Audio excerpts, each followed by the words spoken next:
काफ़ी important session होने, और पेपर अगर नहीं है तो अवेलेबल करवा देते हैं। सबसे पहले आप सभी को बहुत बहुत बधाई कि आप लोगों का इंटरव्यू कॉल आया है ना। लाखों छात्रों को पछाड़कर आप लोग यहाँ पे पहुँचे हैं। मेंस में भी 842 रिजल्ट था और फाइनल 342 के आसपास रिजल्ट होगा। और पूरी उम्मीद है, उम्मीद ही नहीं, हम लोगों का सहयोग रहेगा लास्ट दिन तक कि आप सभी का सिलेक्शन हो जाए। हम लोग यही चाहेंगे। बहुत सारे स्टूडेंट हमारे क्लासरूम प्रोग्राम के भी है, बहुत सारे बाहरी लोगों का भी चेहरा मुझे दिख रहा है, और बहुत सारे मेंटरशिप कार्यक्रम के स्टूडेंट हैं। ठीक है, तो चलिए शुरू करते हैं, ज़्यादा लेट नहीं करते हुए इस तैयारी को। पेज ले लीजिए आप।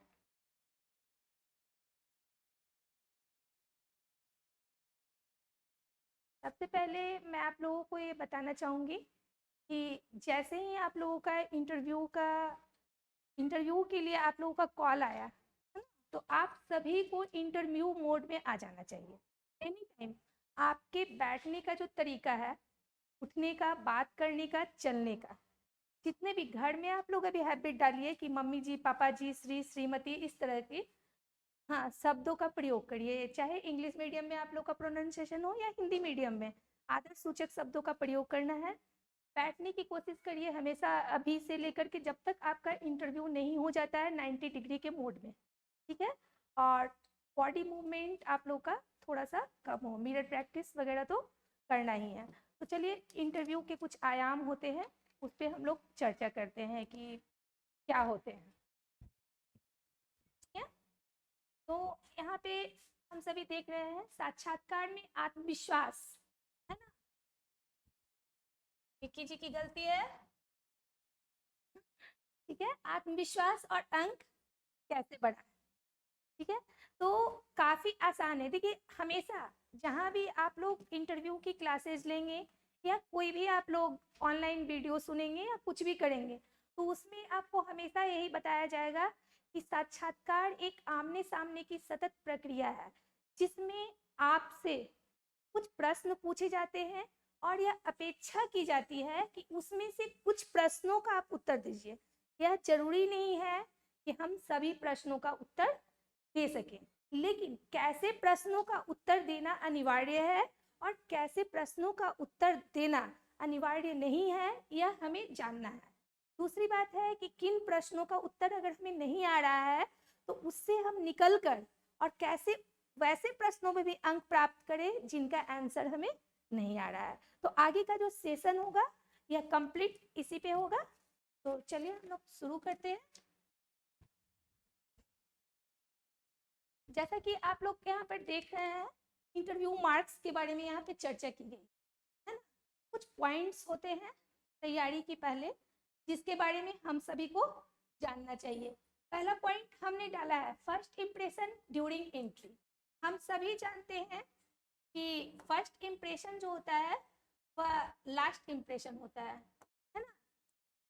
तो हम सभी जब आप इंटरव्यू हॉल में जाइएगा तो आप लोगों के जस्ट पहले कोई इंटरव्यू हॉल में प्रवेश करेंगे, यह ध्यान देना है। आप लोग को बैठा दिया जाएगा, ठीक है, फिर दो या दो लोगों का ग्रुप बनता है या 3 लोगों का ग्रुप बनता है, जैसा भी यहाँ होता है ना।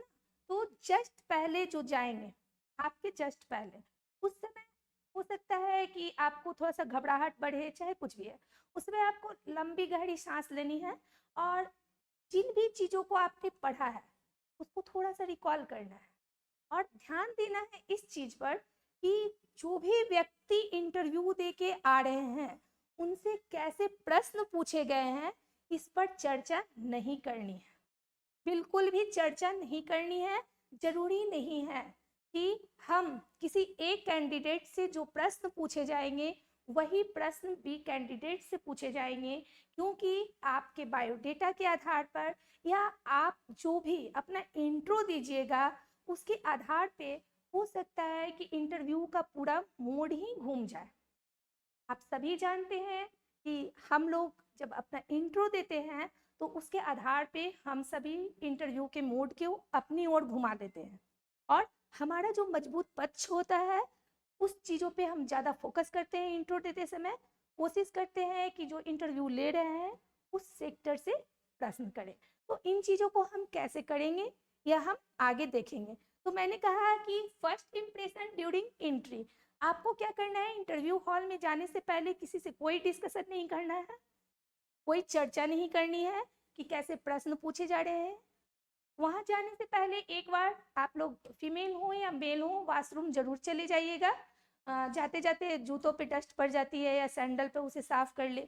कपड़ों पे जो सिलवटें होती हैं उसे आप ठीक कर ले। अपना हेयर स्टाइल कुछ जो बिखरा हुआ है गर्ल्स का या बॉयज का जेल वगैरह जो है, मतलब उसे अच्छे तरीके से टाई वगैरह चेक करके सेट कर ले। और एकदम कॉन्फिडेंस के साथ जाना है, या सोच कर जाना है कि वहाँ 4 या 5 जो भी पैनल में, आप हमारे यहाँ का पैनल देखिएगा लगभग इसी तरह का होगा पैनल, है ना, लेकिन थोड़े से उम्रदराज लोग होंगे वहाँ। तो ये लोग बैठे हैं और उन लोगों से हमें सहज तरीके से बात करनी है। हम कोई भी ऐसा काम नहीं करें कि उनके ईगो को चोट पहुंचे, है ना, क्योंकि हम सभी जानते हैं कि जो 60, इसे आप मेरे चैम्बर में रख दीजिए, 60 ईयर्स से ऊपर के जो लोग होते हैं, ठीक है ना, उनका ईगो बड़ा जल्दी हर्ट करता है। होता है ना कि कभी पापा बोले या मम्मी बोली कि बेटा जाओ जाके सब्जी ले आओ, है ना, तो आप पढ़ रहे हैं, बिजी हैं, तो थोड़ा सा खराब तरीके से बोल दिया, हम अभी पढ़ रहे हैं, हम अभी नहीं जाएंगे। लेकिन एक बोलने का तरीका होता है कि ठीक है मम्मी, हम चैप्टर ये कंप्लीट कर ले रहे हैं, कुछ देर बाद देखते हैं, या बिजी है, हमारा एग्जाम एट हैंड है ना। तो यह जो बोलने का तरीका है, इस शिष्टाचार को आपको वहाँ मेंटेन करना है। कोई भी आप ऐसा एक्ट नहीं करेंगे, कोई भी ऐसा काम नहीं करेंगे जिनसे उनके ईगो को कोई भी हानि पहुंचे। आपको क्या करना है, हॉल में आपको परमिशन लेके जाना है। परमिशन लेके जाने के बाद जितने भी लोग रहेंगे उन सभी का अभिवादन करना है। अभी यहाँ मैं पैनल में बैठी हूँ, तो मैं देख रही हूँ मैक्सिमम लोग जो आ रहे हैं पैनल में, अगर लेडीज मेंबर है तो उसे आपको चेयरपर्सन अगर बैठे हैं फिर भी पहले ग्रीट करना है, उसके बाद आपको मेल मेंबर को ग्रीट करना है। एकदम से ध्यान रखना है, आपको उनका अभिवादन करना है और अच्छे तरीके से पूरे उत्साह के साथ चेहरे पे थोड़ी सी मुस्कान लेते हुए, ये नहीं है कि हम बहुत ज्यादा हंस रहे हैं, है ना, इंटरव्यू हॉल में आपको प्रवेश करना है। और सभी को ग्रीट करने के बाद जब वो परमिशन दे तब आपको बैठना है। कोशिश करना है कि हम इस चेयर पे, ये थोड़ा ऊंचा चेयर लगा हुआ है, जो चेयर रहेगा एक बार में, इस पे मैं बैठ के नहीं बता सकती हूँ, इन लोगों ने गलत चेयर लगा दिया, एक बार में 90 डिग्री पे बैठे, है ना। दोनों पैरों के बीच की जो दूरी है वह काफी नहीं होनी, बहुत ज्यादा जैसे ऐसे नहीं बैठना है या बहुत सटा के नहीं, थोड़ा सा ऐसे। हमारा दोनों हाथ जो है थाई पे रहना चाहिए। लड़कियां हाथ क्रॉस भी कर सकती। यह बैठने का तरीका हुआ। जैसे ही आप बैठेंगे, thank you sir, thank you ma'am, सभी को आप थैंक्स करें। तो यह आपका हुआ फर्स्ट इम्प्रेशन जब आप इंटरव्यू हॉल में प्रवेश करते हैं। हो गया? कहीं कोई क्वेश्चन इस पे? No question. अगला है ड्रेस सेंस। तो बॉयज के लिए तो आप सभी जानते हैं कि आप लोग हल्के कलर का शर्ट पैंट टाई और फॉर्मल शू पहनना है। हो सके तो रिस्ट वॉच लगा सकते हैं, चमक धमक वाला नहीं होना चाहिए। और ब्लेजर तो पहनना है, नहीं भी है गर्मी है, अगर ब्लेजर हम नहीं अरेंज कर पा रहे हैं तो कोई दिक्कत की बात नहीं, अच्छे तरीके से क्रीज रहना चाहिए, क्रीज नहीं टूटना चाहिए शर्ट और पैंट का, यह आपको बिल्कुल ध्यान रखना है। कॉटन का कपड़ा मतलब अच्छी क्वालिटी का होना चाहिए। गर्ल्स के लिए अगर आप सलवार सूट दुपट्टा कैरी करती हैं तो लगभग खादी कॉटन का होना चाहिए। आप मेरे ड्रेस को देख सकती हैं, गर्ल्स के परिप्रेक्ष्य में खादी कॉटन का कंप्लीट। और लेगिंग्स नहीं होनी चाहिए, जिस तरह का यह सलवार है सलवार होना चाहिए। और बेटर है कि आप तो क्या कैरी करेंगी मैं नहीं कह सकती हूँ, साड़ी आप पहन सकते हैं हल्के कलर के, खादी कॉटन या सिल्क की साड़ी हो। और ईयर में टॉप्स पहनेंगे, लटकने वाला नहीं पहनेंगे। नोज पिन आपको पहनना है तो, लेकिन आजकल आप लोग नोज रिंग पहनती हैं, मैंने कई कैंडिडेट को मना किया है। हेयर स्टाइल आपका, बाल बिल्कुल भी बिखरा हुआ नहीं रहना चाहिए, बॉयज के लिए भी ये बात है। आप लोग जेल वगैरह से तेल नहीं लगाइएगा चेहरे पे, उसका ये आता है, जेल वगैरह से बाल सेट कर लीजिएगा। तो ड्रेस सेंस से संबंधित कोई प्रश्न है आप लोगों को? क्लियर है? ठीक है। बॉडी लैंग्वेज आपका क्या होना चाहिए? मैंने बताया कि आपको स्ट्रेट घुसना है, जैसे कि हॉल में कोई ऐसे झुक के जा रहे हैं या बहुत ज़्यादा टाइट होके जा रहे हैं, नॉर्मल जैसे एकदम नेचुरल रहना है। नॉर्मल आपको प्रवेश करना है, 90 डिग्री पे बैठना है, और बैठने के बाद आई कांटेक्ट सभी से प्रॉपर आपको बनाना है। आगे है आपका फेशियल एक्सप्रेशन। फेशियल एक्सप्रेशन में आपके चेहरे पे मुस्कुराहट होनी चाहिए। अभी हम देख रहे हैं कि बहुत सारे जो बच्चे इंटरव्यू देने आ रहे हैं, इंटरव्यू में बहुत सारे ऐसे प्रश्न पूछे जाते हैं जिससे आपके सिलेबस से कोई लेना देना नहीं है। उन प्रश्नों का कोई लेना देना नहीं है। हो सकता है जीवन में आपको कभी ज़रूरत भी नहीं पड़े, और हो सकता है कि आपने वैसे प्रश्न की कभी कल्पना भी नहीं की होगी। बस सिर्फ आपका कॉन्फिडेंस लेवल देखा जाता है। ठीक है। तो हम देखते हैं कि जैसे ललाट में ऐसे श्रिंक हो रहा है ना, हाथ उनके कांप रहे हैं, पैर पे बार बार उंगलियां हिल रही हैं, पैर कांप रहे हैं, मतलब इन चीज़ों को मैंने अभी गौर किया है। बहुत सारे कैंडिडेट ऐसे हैं, उनका जीभ बार बार बाहर आता है, ओठों पे चारों तरफ से वो फिराने लगते हैं। तो इन सभी चीज़ों पे आपको कमांड करना है। फेशियल एक्सप्रेशन एकदम पूरे इंटरव्यू के दौरान आपको ध्यान रखना है कि आपके चेहरे पे मुस्कुराहट हो। देखिए, मुस्कुराहट एक ऐसी चीज है, आप बहुत गंभीर है, थोड़ा सा मुस्कुरा सकते हैं। एक ऐसी, आफ्टर ऑल आप लोगों का इंटरव्यू कॉल आया है, आप सभी पदाधिकारी बनने वाले हैं, है ना? तो डाइजेस्ट भी कीजिए और मुस्कुराइए भी। वहाँ तो आपको डाइजेस्ट भी करना है, प्रश्नों का जवाब भी देना है ना? तो थोड़ा सा जो गंभीर रहने की प्रवृत्ति है उसे अभी से छोड़ दीजिए। जैसा कि मैंने कहा, इंटरव्यू मोड में आप आ जाइए, है ना? तो चेहरे पे मुस्कुराहट होनी चाहिए। देखिए, मुस्कुराहट एक ऐसी चीज है ना, उसके एक्स्ट्रा मार्क्स मिलते हैं। आप सपोज कीजिए कि दो घर है आसपास, है ना, और किसी घर में बड़ा खुशी का माहौल है, हंसी मजाक चल रहा है, शादी ब्याह का भी माहौल नहीं है, हंसी मजाक चलते रहता है। एक घर में एकदम लड़ाई झगड़ा होते रहता है, या गुमसुम गुमसुम दो तीन लोग हैं, उन लोगों में बोल चाल नहीं है, तो आप कैसे घर में जाना पसंद करेंगे? खुद आप जज कीजिए इन बातों को, है ना? तो हमेशा आपका फेशियल एक्सप्रेशन, जैसा मैंने बताया है, मुस्कुराहट रहनी चाहिए चेहरे पे। आगे, आई कांटेक्ट। आई कांटेक्ट में बहुत सारे बच्चे क्या करते हैं कि बोर्ड के जो मेंबर क्वेश्चन करते हैं, सिर्फ उनका आई कंटिन्यू उन्हीं की तरफ रहता है। नहीं, 90% आप उनको देखिए, लेकिन आपको बीच बीच में ऐसे नजर फिराकर देखना है। और सभी 5 मेंबर बैठेंगे, या 4 मेंबर भी कभी कभी बैठा देते हैं, झारखंड में क्या करेंगे कह नहीं सकते, पिछले बार तो 3 मेंबर भी बैठाए थे किसी बोर्ड में। तो आपको इस चीज पे ध्यान रखना है कि 90% जो भी व्यक्ति आपसे प्रश्न पूछ रहे हैं, उनकी तरफ आपकी नजरें होंगी, और 10% बीच बीच में आपको अपनी नजरों को घुमाना है, उन सभी को देखना है। बहुत सारे स्टूडेंट का मैंने मार्क किया कि उन लोगों की पलकें काफी ज्यादा झपकती हैं, है ना? इस चीज पे आपको कंट्रोल करना है। ऐसा नहीं है कि एकदम ऐसे करके एक टक हम देख रहे हैं, है ना? तो इस चीज पे आपको कंट्रोल करना है। नेचुरलिटी, है ना? देखिए, आपको नेचुरल बने रहना है। बहुत सारे प्रश्न आपको नहीं आएंगे, प्रश्नों के जवाब आपको नहीं आएंगे, तो इस चीज को आपको सहज रूप से स्वीकार करना है। सॉरी सर, अभी हम रिकॉल नहीं कर पा रहे हैं, इसे हम घर जाकर देख लेंगे। हम की जगह मैं का वहाँ प्रयोग कीजिए, ठीक है ना? यहाँ चूंकि मैं आप सभी के परिप्रेक्ष्य में पढ़ा रही हूँ, आप लोगों को बता रही हूँ, इसीलिए हम का प्रयोग, मैं का प्रयोग करना है। मैं अभी रिकॉल नहीं कर पा रहा हूँ, मैं अभी रिकॉल नहीं, बार बार अलग अलग सेंटेंस का, सर अभी याद नहीं आ रहा है, कहीं देखा था सर।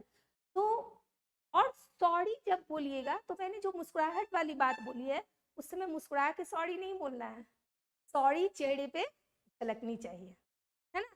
सॉरी फील होना चाहिए कि आप सॉरी हैं, है ना? ऐसा नहीं है छोटा बच्चा को कहा जाता है सॉरी बोल दो, हंसते तो सॉरी मम्मी, सॉरी पापा, है ना?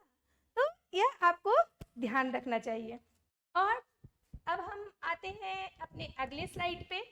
तो यहाँ पे हम देख रहे हैं कि बिहेवियर, है ना, with board members, how to act, react and present. ठीक है, इस पॉइंट को आप लोग अच्छे से नोट कर लीजिए।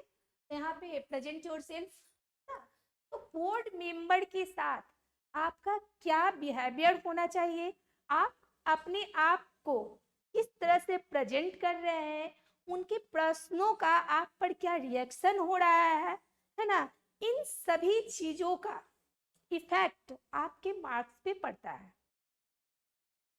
वहाँ मैंने पहले भी बताया है, कुछ कम उम्र के भी लोग होंगे, अधिकतर बुजुर्ग लोग ही होते हैं, 60+ के लोग रिटायर्ड पर्सन होते हैं।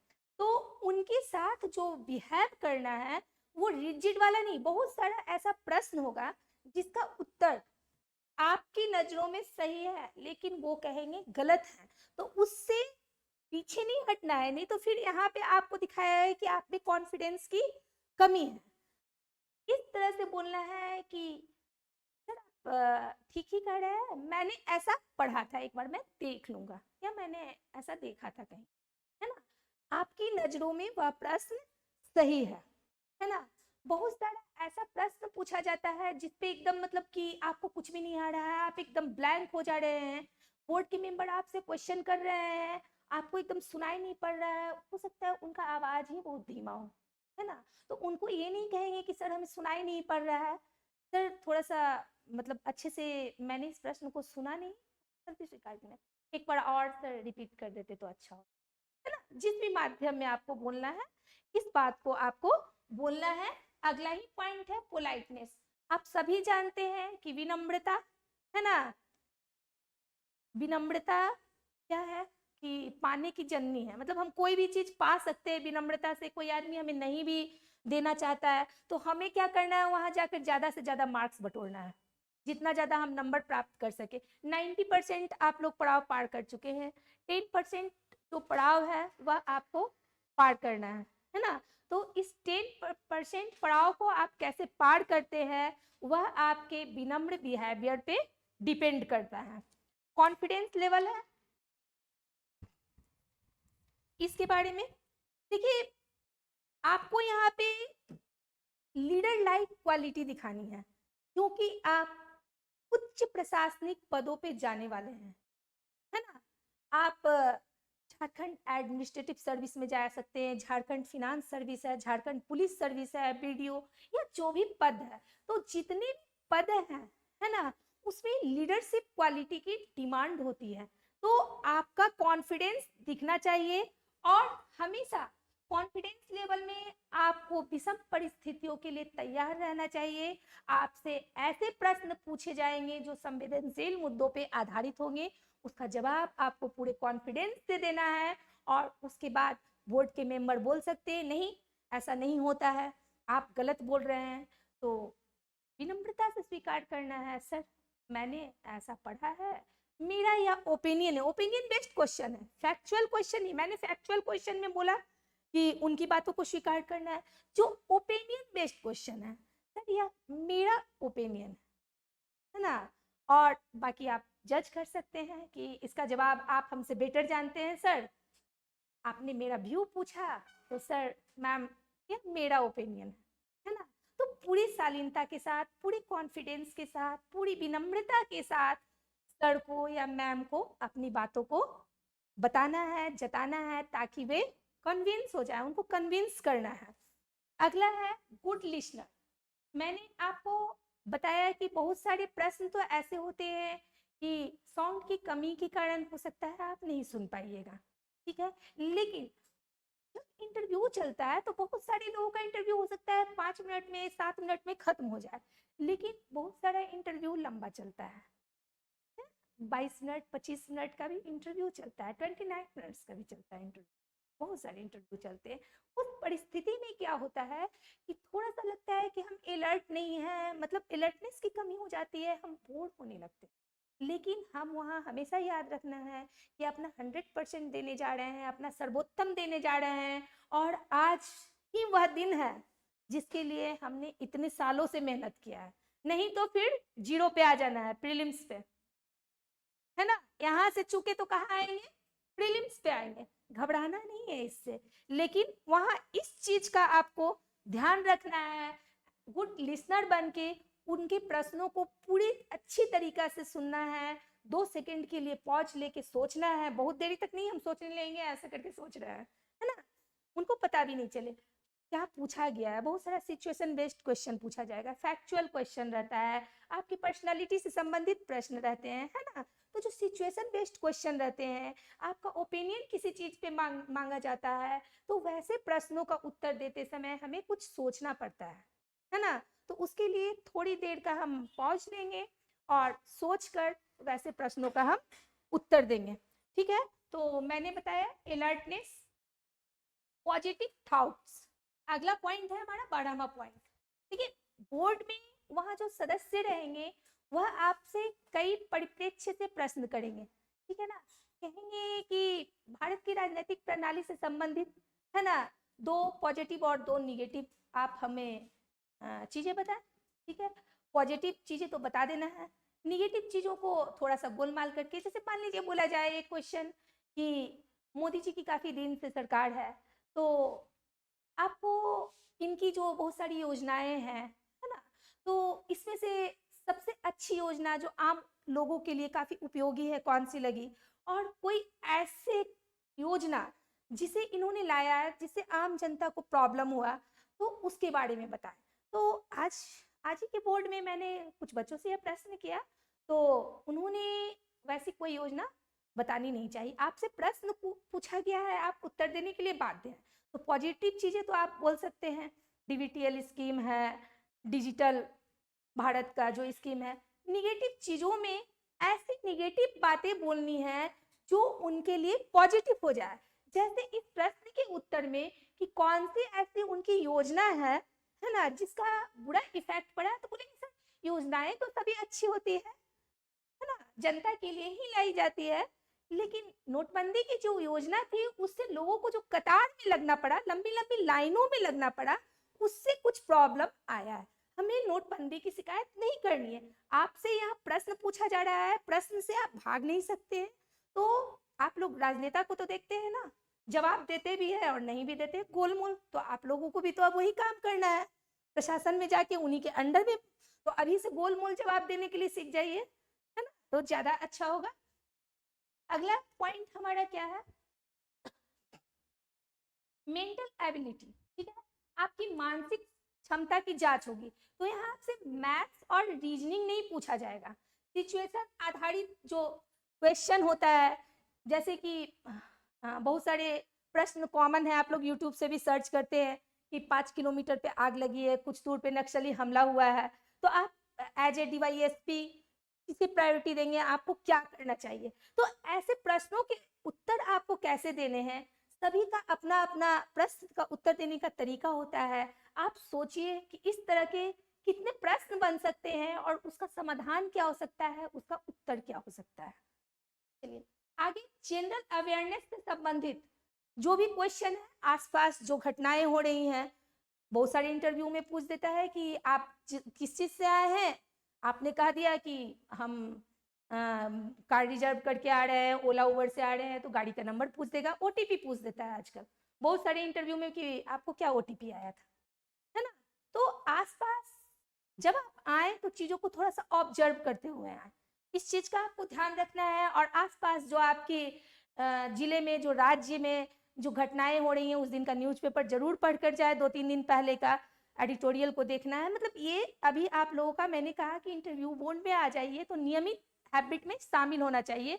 हम बताएंगे कि कैसे आपको सेक्टर में बांटना है, ये जब टॉपिक खत्म होगा। तो सब्जेक्ट का नॉलेज होना चाहिए, कहने का मतलब है कि आपका जो ग्रेजुएशन का सब्जेक्ट है, आपने जो लिटरेचर पेपर लिया है, आपका जो एक्स्ट्रा डिग्री है, डिप्लोमा है, किसी भी चीज को जो आपने किया है, उसके बारे में जो बेसिक बातें हैं, उन लोग भी गूगल से सर्च करके ही क्वेश्चन बैठेंगे। हो सकता है पैनल में कोई बहुत उसके जानकार बैठे हों, लेकिन रेयर ही ऐसा होता है कि बहुत डेप्थ घुसेंगे। बेसिक बातें आपको जरूर आनी चाहिए, है ना। और ग्रेजुएशन या पीजी का सब्जेक्ट है और लैंग्वेज पेपर है, इन सभी पे आपको काम करना है, एकदम से ध्यान रखना है।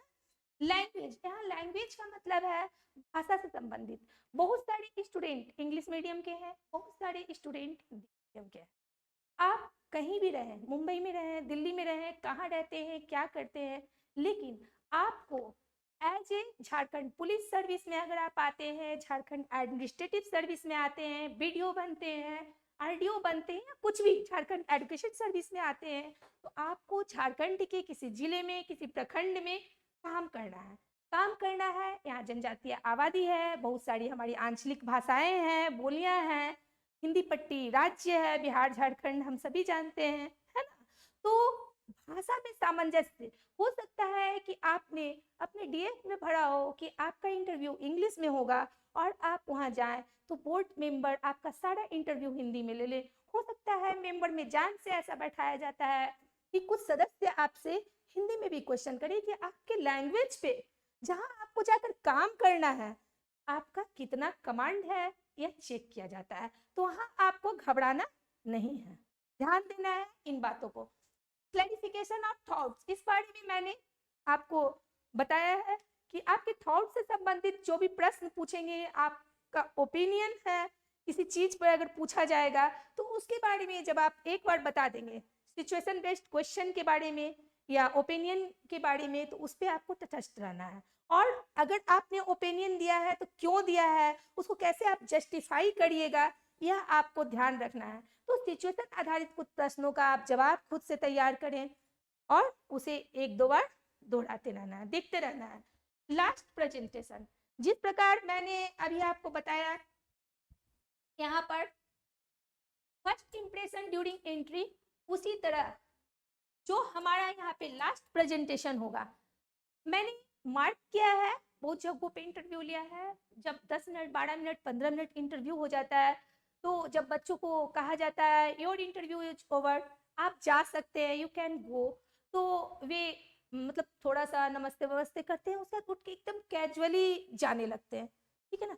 अगर आपका ये हैबिट रहेगा तो आप वहाँ भी यही करिएगा, है ना, पूरे उत्साह के साथ, पूरी एनर्जी के साथ, पूरी मुस्कान के साथ, thank you sir, thank you ma'am, है ना, और इस तरह से सभी को नमस्कार करके पूरे कॉन्फिडेंस के साथ जैसे आप घुसे थे उसी तरह से आपको निकलना है, बॉडी के पोस्चर को बनाते हुए, है ना। इतना अगर आप कर लेते हैं तो आप 80% इंटरव्यू का बेड़ा पार हो जाएगा आपको। और अब हम आगे बताते हैं कि आप लोग जो साक्षात्कार की तैयारी कर रहे हैं, बहुत सारे लोगों की तैयारी चल रही होगी और बहुत सारे लोगों की तैयारी अभी स्टार्ट हुई है। बहुत सारे लोगों की जब से उन लोगों ने मेंस लिखा है, जिनको कॉन्फिडेंस था कि उनका इंटरव्यू कॉल आएगा, उन लोगों ने काफ़ी तैयारी करके रखी है। तो जो साक्षात्कार की तैयारी होती है, जो प्रिपरेशन आप लोग करते हैं इंटरव्यू का, यह 2 स्तरों पे होता है। एक पहले स्तर को हम लोग कहते हैं इंट्रापर्सनल और दूसरे स्तर को हम लोग कहते हैं इंटरपर्सनल, ठीक है। तो इन दोनों स्तरों के बारे में हमें समझना है और इसके क्या क्या आयाम है और किस प्रकार तैयारी हमें आगे करनी है, इसे समझना है। यह जो इंट्रापर्सनल तैयारी होती है, यह तैयारी स्वयं से पूछकर, खुद से पूछकर हम प्रश्नों को तैयार करते हैं और दिन प्रतिदिन, है ना, अपने उत्तर की गुणवत्ता को, यहाँ मैं लिख देती हूँ, इसमें क्या करना रहता है, स्वयं से पूछकर प्रश्नों का उत्तर तैयार करना, ठीक है। और दिन प्रतिदिन क्या होता है इसमें, इसके बहुत सारे आयाम हैं। मिरर प्रैक्टिस वगैरह जितना भी होता है वह सभी इसी में आता है। और इंटरपर्सनल जो तैयारी होती है, इसके अंदर जितने भी आयाम है, 4 या 5 आयाम है, जब आपके फुलफिल हो जाते हैं तो ये हम अपने दोस्तों के साथ, पारिवारिक सदस्यों के साथ या इंटरव्यू पैनल के साथ, है ना, फाइनल करते हैं।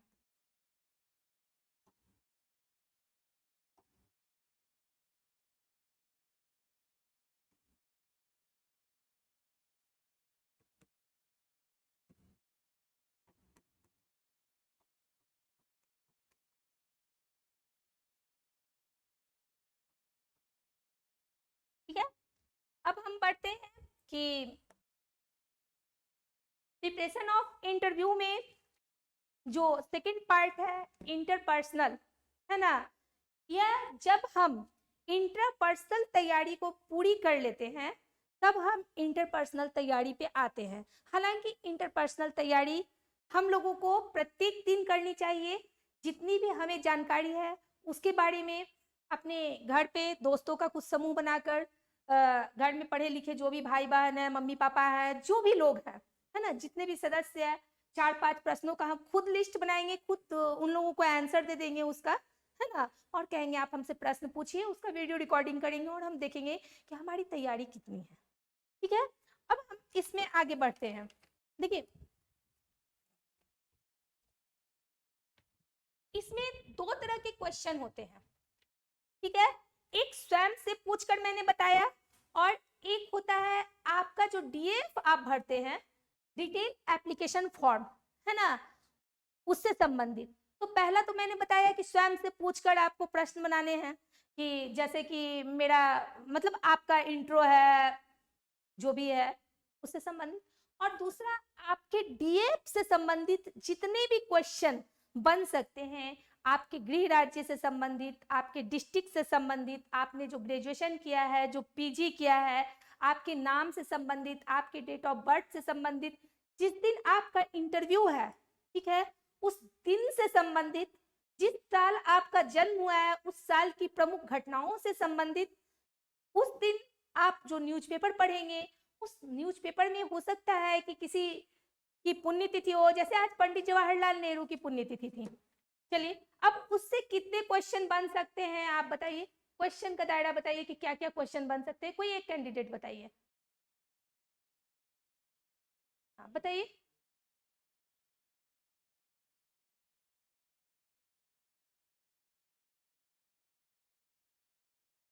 हम्म,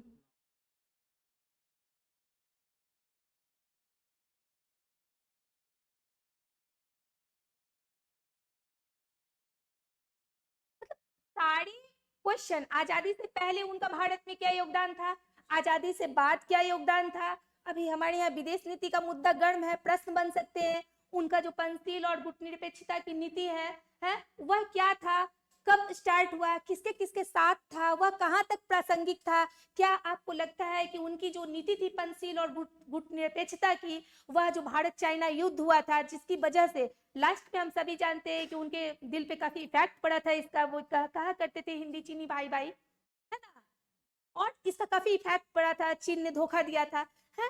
तो क्या आपको लगता है, क्वेश्चन पूछा जा सकता है, सिचुएशन बेस्ड क्वेश्चन है, ठीक है, आपके थॉट पे आधारित क्वेश्चन है कि उनकी जो गुटनिरपेक्ष और पंचशील की नीति थी, गुटनिरपेक्षता और पंचशील की जो नीति थी वह उस समय में भी प्रासंगिक नहीं थी और वर्तमान में भी प्रासंगिक नहीं है, या फिर वर्तमान में प्रासंगिक है, कैसे है, क्योंकि मोदी जी जो है उसकी उन नीतियों की बहुत सारी चीजों को फॉलो करते हैं, है ना, पूर्व से दोस्ती, पश्चिम से दोस्ती, एशिया से दोस्ती, आप देख रहे हैं, है ना, जो उनकी जवाहरलाल नेहरू की फॉरेन पॉलिसी से पूछी जा सकती है क्वेश्चन, ठीक है, फॉरेन पॉलिसी से पूरी क्वेश्चन पूछी जा सकती है, इंदिरा गांधी के समय क्या थी, जो 3 भाग में हम लोग बांटते हैं, है ना, जवाहरलाल नेहरू के समय में क्या थी, अभी क्या है, तो बहुत सारे क्वेश्चन बन सकते हैं। भारत का निर्माता कहा जाता है पंडित जवाहरलाल नेहरू को, क्यों कहा जाता है, ठीक है, तो बहुत सारे और कंट्रोवर्शियल क्वेश्चन भी पूछे जा सकते हैं,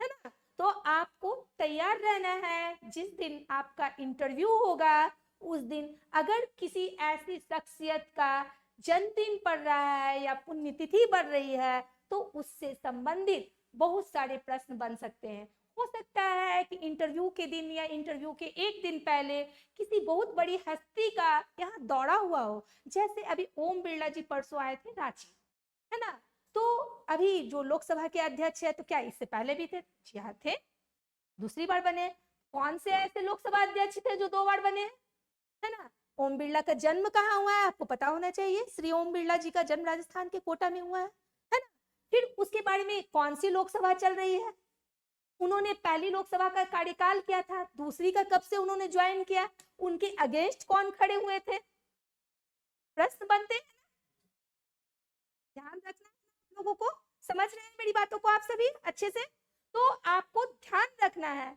आपको एकदम प्रत्येक दिन 2 घंटा आलतू फालतू न्यूज नहीं सुनना है। मैं आपको बता देती हूँ, पहले आया करता था, अभी चेंज हो गया है, राज्यसभा टीवी आता था, हम लोग जिसमें इंटरव्यू देते राज्यसभा टीवी, अब शायद संसद टीवी हो गया है, उसे सुनिए आप, एकदम काम का न्यूज है। दूसरा आप सभी सुनिए ये बीबीसी न्यूज, ठीक है, बिना फिगर वाला, जो रात को आधा घंटा आता है, बस लगा के आपको सुनना है, बीबीसी न्यूज सुनिए। और न्यूज़पेपर आपका झारखंड का जो होता है प्रभात खबर में एडिटोरियल का नाम, एडिटोरियल में सॉरी एडिटर का नाम, प्रधान एडिटर जो है उनका नाम जरूर जानना चाहिए। कुछ न्यूज़पेपर का जानिए, शशि शेखर जी है हिंदुस्तान के, है ना, पूछा जा सकता है कि आपने न्यूज़पेपर पढ़ा है, कौन सा न्यूज़पेपर पढ़ते हैं, उसके संपादक कौन है ना, आज का प्रमुख 5 नेशनल और इंटरनेशनल जो एकदम इंपॉर्टेंट घटनाक्रम है जिसे आपने पढ़ा है, उसे आपको बताना है, ठीक है। तो आप मेरी बातों को समझ रहे हैं? Any problem?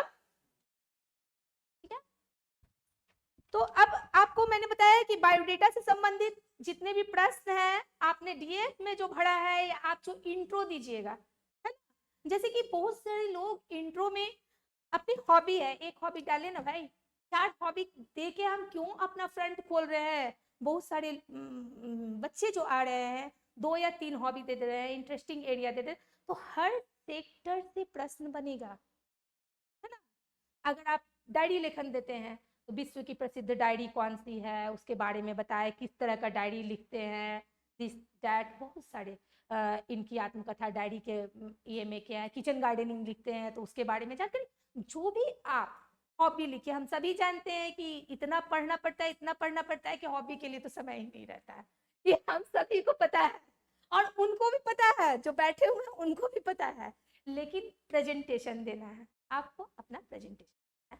तो जो भी आप हॉबी इंट्रो में बताइएगा या डीएफ में भरिएगा, है ना, उसके बारे में जितने भी क्वेश्चन बन सकते हैं।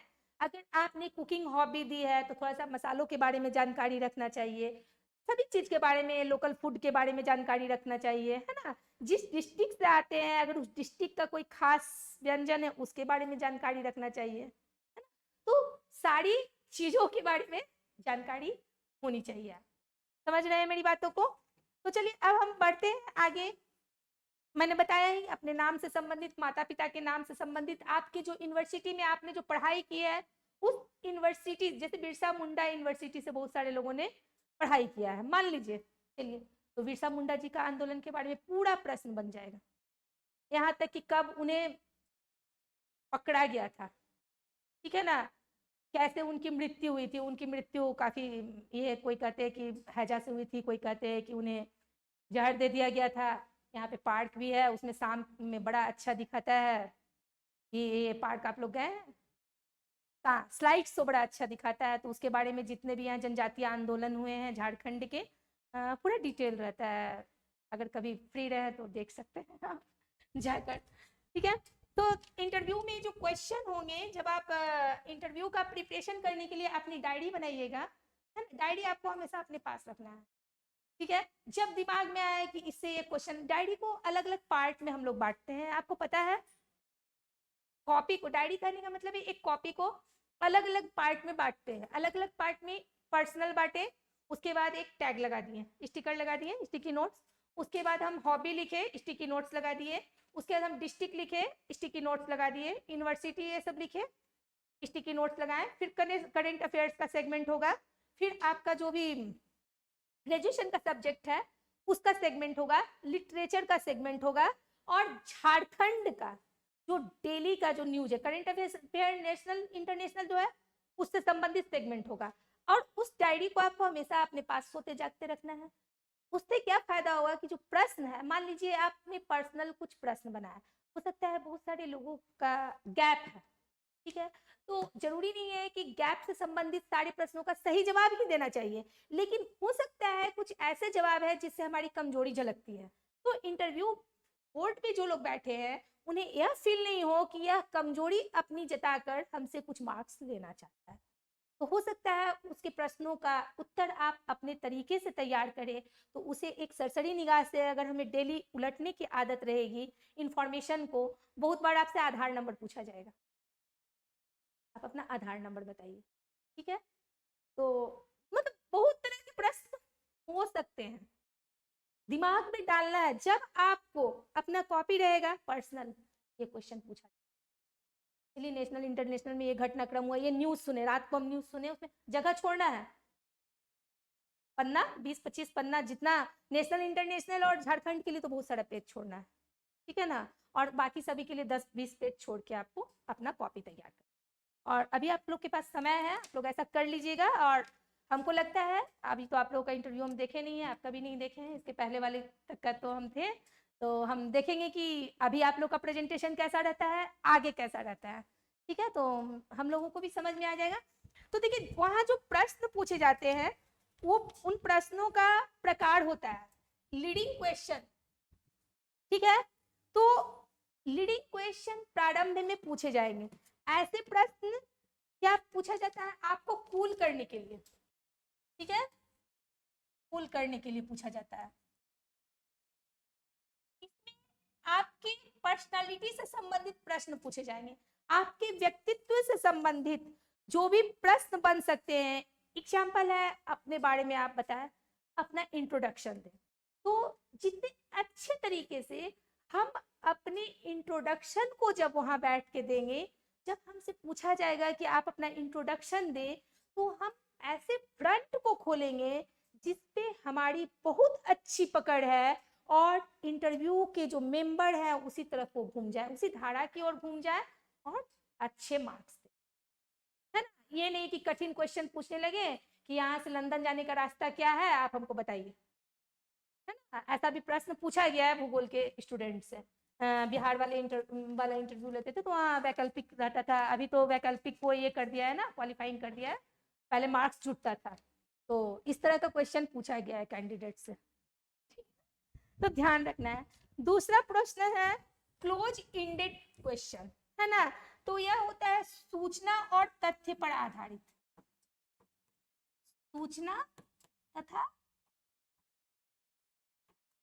तथ्य पर आधारित, ये फैक्चुअल प्रश्न होते हैं, ऐसे प्रश्नों से आप भाग नहीं सकते हैं, ठीक है, इसका उत्तर, ठीक है, देना है आपको, ठीक है, फैक्ट पे आधारित नहीं, सॉरी, ऐसे प्रश्नों से, प्रश्नों का उत्तर नहीं आने पे, फैक्ट के बेस पे आधारित क्वेश्चन है, ऐसे प्रश्नों का उत्तर नहीं आने पे आप सॉरी बोलकर निकल सकते हैं, ठीक है, सॉरी सर हम अभी रिकॉल नहीं कर पा रहे हैं, सॉरी मैम हम अभी रिकॉल नहीं कर पा रहे हैं, क्योंकि फैक्ट के आधार पे ये प्रश्न होते हैं। अब बेसिक क्वेश्चन कोई पूछ देगा कि झारखंड कब बिहार से अलग हुआ है, उसका उत्तर नहीं देंगे तो बहुत बड़ी गड़बड़ी है, ठीक है, तो यह आपको ध्यान रखना है कि फैक्ट पे आधारित बहुत कठिन प्रश्नों का उत्तर, मैंने बहुत सारे ऐसे स्टूडेंट को देखा है, इंटरव्यू देके लोग आते हैं तो अपना फीडबैक बताते हैं कि बहुत अच्छे स्टूडेंट, उनका कॉन्फिडेंस लेवल बहुत हाई था, उनका प्रेजेंटेशन कई बार इंटरव्यू लेने के बाद हाई था, उनका सिलेक्शन नहीं हुआ,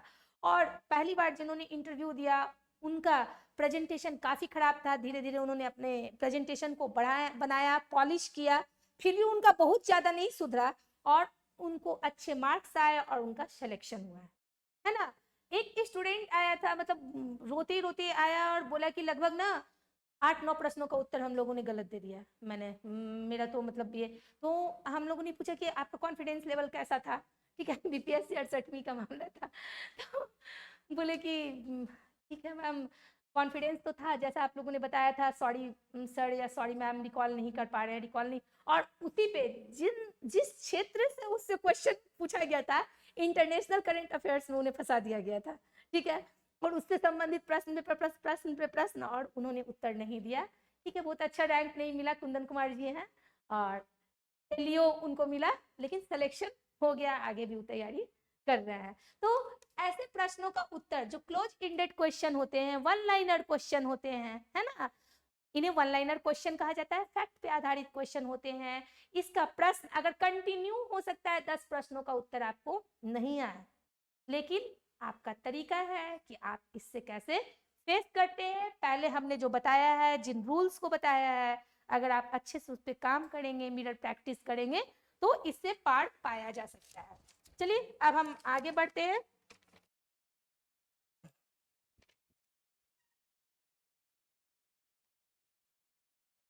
देखिए ओपन एंडेड क्वेश्चन होते हैं, ठीक है ना। तो जो ओपन एंडेड क्वेश्चन होते हैं डिस्कशन पे आधारित होते हैं, है ना, और आपकी ओपिनियन को जानने के लिए इस पे आपसे एक क्वेश्चन कहेंगे बोर्ड के कोई सदस्य। तो यहाँ तो जैसे कि आप इंटरव्यू में गए होंगे तो हम लोग बारी बारी से क्वेश्चन करते हैं, तो बीच वाली क्वेश्चन कर रहे हैं, उसने बोले अच्छा ऐसा होता है, नहीं हम तो ऐसा नहीं समझते हैं। अरे आप कैसे ऐसा बोल रही हैं, बोलेंगे हम तो ये सुने थे, है ना। डिस्कशन कर लेते हैं उन लोग आपस में, और आपको लगेगा ना कि एक फ्रेंडशिप माहौल वो बना देंगे, तो उनके चक्कर में आपको बिल्कुल नहीं फंसना है। आप उनके फ्रेंड नहीं हैं, हमेशा ध्यान रखना है आप इंटरव्यू देने जा रहे हैं, ठीक है। तो आपको हमेशा ध्यान रखना है कि हम यहाँ बातचीत करने नहीं आए हैं, फ्रेंडली माहौल बनाने नहीं आए हैं, कितना भी फंसाए हम इंटरव्यू देने आए हैं, ठीक है। तो ऐसे प्रश्नों का जवाब नो में नहीं दे सकते हैं, नो में नहीं दे सकते हैं, आपको जवाब देना होगा।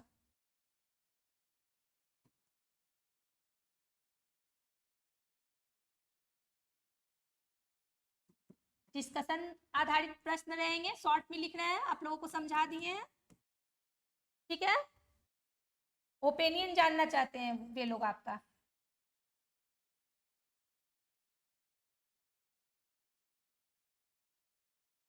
क्वेश्चन पूछ सकते हैं कि बिहार में नीतीश जी की सरकार है या हेमंत सोरेन जी की सरकार है, इन दोनों नेताओं में से आपको कौन अच्छे लगते हैं, अच्छे लगते हैं तो क्यों अच्छे लगते हैं, है ना। तो आपको ओपिनियन देना है, कैसे देना है सभी का अपना अपना तरीका है। तो मैंने एग्जाम्पल दिया है इस टाइप के प्रश्नों का। अब देखिए प्रॉबिंग क्वेश्चन, है ना, खोज परख प्रश्न होते हैं, खोज पर आधारित, आप लोग समझ ही रहे होंगे, ठीक है ना। इसमें आपकी गहराई जानना चाहते हैं, ठीक है, सब्जेक्ट पे आधारित, डेप्थ जानना चाहते हैं,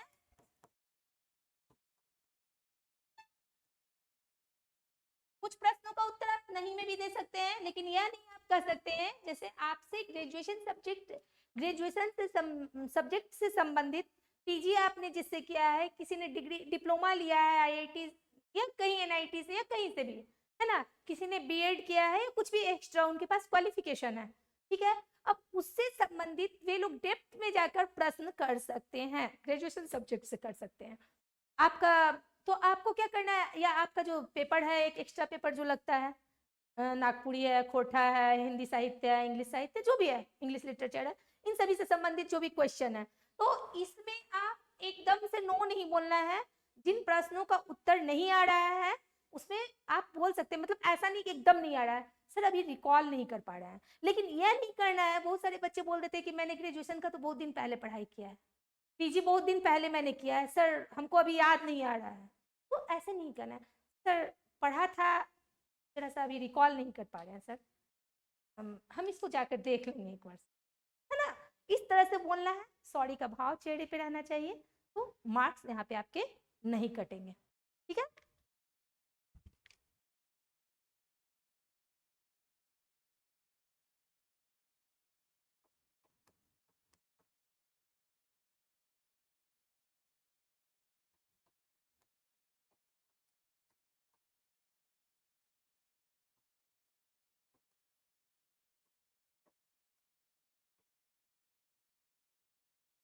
हम शॉर्ट में यहाँ पर लिख रहे हैं, आप लोग समझ रहे हैं ना, ज्यादा लिखने की जरूरत तो नहीं है ना, कि किस तरह के प्रश्न पूछे जाते हैं और कैसे आपको अपने कॉपी को विभाजित करके और उनसे प्रश्न पढ़ाना है, बनाना है, ठीक है।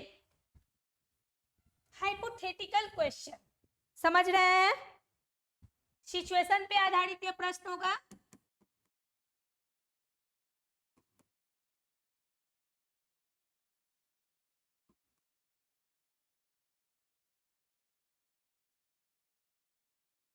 ठीक है।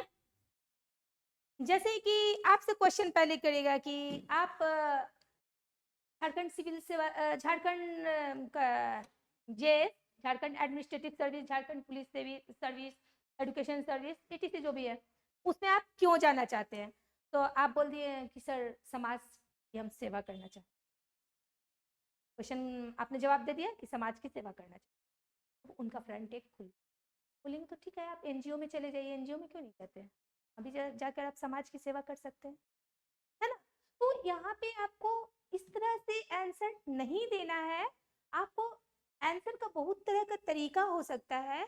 हम बोल सकते हैं कि सर कोई भी आदमी, कोई भी आगे जब हम काम करते हैं तो उसके लिए बहुत सारी जो हमारी रिक्वायरमेंट होती है, आर्थिक होती है, सामाजिक मान सम्मान हो, हम कुछ समाज के लिए, जिस समाज से हमने लिया है उसके लिए कुछ कर सके, है ना? हमें मान सम्मान भी मिले, और सर भगवान ने अगर पेट दिया है तो भूख भी मिटानी है, तो कुछ पैसा भी मतलब उससे सम्मानजनक रूप से हम कमा सके, सोसाइटी में एक मेरी पहचान भी हो, है ना? तो उसके लिए, और यह जो सिविल सर्विसेज का क्षेत्र है, हम बोल सकते हैं बचपन से बहुत सारे पदाधिकारी आते हैं हमारे क्षेत्र में, दौरा करते हैं या न्यूज में आते हैं बहुत सारे लोग, तो हमें भी लगता है किसी शख्सियत के बारे में अगर आप जानते हैं तो कि हम भी ऐसा करते अगर हमें यह पद मिलता तो, है ना? तो हम इसलिए कि हमारी जितनी भी जरूरतें हैं, ठीक है, सामाजिक भूख है हमारी, समाज में हमें प्रतिष्ठा मिले, है? हमारा अर्थोपार्जन भी हो जाए, है ना? और हम सेटिस्फाइड भी रहे, क्योंकि यह मेरा मनपसंद क्षेत्र है, बचपन से मैंने सपना देखा है ना? तो इस तरह से आपको जवाब देना है। क्वेश्चन बहुत तरीके के क्वेश्चन हो सकते हैं, सिचुएशन बेस्ड बहुत तरीके के क्वेश्चन हो सकते हैं, है ना? आप एक सिविल सर्विस है, आपको इंडियन पुलिस सर्विस मिला है, आप जा रहे हैं, रास्ते में मॉब लिंचिंग हो गया है, दो के बीच में दंगा हो गया है, तत्काल आप क्या करेंगे, है ना? जवाब दीजिए, अपने अपने तरीके से आप जवाब बनाइए। आज एक स्टूडेंट ने कहा कि हम उसमें जो दंगा हुआ है उसको हॉस्पिटल पहुंचाएंगे, तो आपका काम तो हॉस्पिटल पहुंचाना नहीं है ना? सबसे पहले हमारा काम क्या है? लॉ एंड ऑर्डर को संभालना है, एज ए DSP, है ना? तो कैसे हम ऐसे प्रश्नों का उत्तर देंगे? बहुत तरीके के प्रश्न इस सेक्टर में आते हैं, आपको ध्यान देना है। आपको झारखंड एडमिनिस्ट्रेटिव सर्विस मिला है, मैं प्रश्नों का प्रकार बता रही हूँ, ठीक है? आपका प्रमोशन हो गया और आपको अपना PA चुनना है। 2 व्यक्ति हैं, एक व्यक्ति है कि बहुत ईमानदार है लेकिन उनका एज हो गया है ना, 55 साल 60 साल के आसपास, उनमें थोड़ा सा कंप्यूटर वगैरह का नॉलेज नहीं है, कार्य दक्षता की अभाव है ना, लेकिन बहुत ईमानदार है। और एक व्यक्ति है, वो बेईमान है लेकिन सारा काम वो चुटकियों में कर देता है, तो आप किसे अपना PA चुनेंगे? अगर आप कहेंगे बेईमान व्यक्ति को चुनते हैं तो फंसेंगे, ईमानदार को चुनते हैं तो भाई काम रुकेगा, तो काम ही नहीं करता है। तो इसको जस्टिफाई कैसे करेंगे? जिस पे हमने बताया कि आपको दृढ़ रहना है अपने आंसर पे, पहले मैंने बताया है। तो जो भी हम जवाब दे रहे हैं, सिचुएशन बेस्ड जो क्वेश्चन है, तो उसका जवाब हम ऐसे प्रश्नों का लिस्ट बनाएंगे, सोचेंगे कि इसका आंसर क्या हो सकता है, बेस्ट आंसर क्या हो सकता है ना? आगे ये बात समझ में? आगे बढ़े। देखिए, कॉम्पिटिटिव क्वेश्चन, तुलनात्मक प्रश्न, नाम से ही समझ में आ रहा है, आप लोगों ने ग्रामर में पढ़ा होगा, तुलना करना।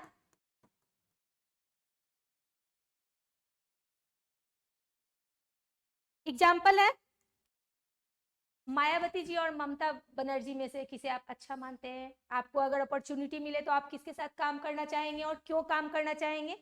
जिसके साथ आप काम नहीं करना चाहेंगे तो कारण बताइए कि क्यों नहीं करना चाहेंगे।